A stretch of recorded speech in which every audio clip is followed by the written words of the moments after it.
कर्म जर असं होऊ शकतं का जगामध्ये की एखाद्याचं कर्म आहे ते दुसऱ्याला भेटलंय, एखाद्याचं पुण्य आहे ते दुसऱ्याला भेटलंय, चुकून झालंय, असं कधी होऊ शकतंय का?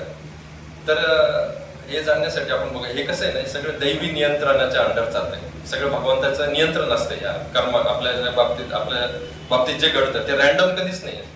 म्हणजे ह्या जन्मामध्ये जगामध्ये काहीच रॅन्डम होत नाही. हे सगळे प्रकृतीचे जे नियम असतात आणि आपण आज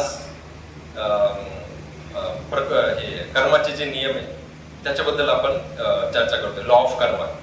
आता बघा, प्रकृतीचे जे नियम असतात ते सटीक असतात, त्याच्यामध्ये कधीच म्हणजे असं भ्रष्टाचार चालत नाही. म्हणजे बघा, आपण गुरुत्वाकर्षण घेऊया. गुरुत्वाकर्षण जे असतं ते गुरुत्वाकर्षण सगळ्यांवर सारख्याच प्रमाणे लागू होतं. आता पृथ्वीवर आहे, म्हणजे तुम्ही जर एका बाळाला 9व्या मजल्यावरून जर खाली सोडलं तर ते गुरुत्वाकर्षण असा विचार नाही करणार की अरे हे तर 9 वर्षाचं बालक आहे, याला मी मारायला नको, याला मी खाली खेचायला नको, याला मी वरच्या वर तरंगेल, असा विचार नाही करणार. त्या बाळाला सुद्धा त्याच गतीने खाली खेचणार आणि जो प्रौढ असेल त्याला सुद्धा त्याच गतीने खाली खेचणार. तो असा विचार नाही करेल छोटं बाळ आहे, याला मारायला नको. जसं जाळ असतो, तो जाळ काय करतो, जाळामध्ये हात टाकला, आता ती ओवी छोटीशी, तिने जाळामध्ये हात टाकला तर ते जाळ असा विचार नाही करणार की अरे छोटं बाळ, याला जाळायला नको.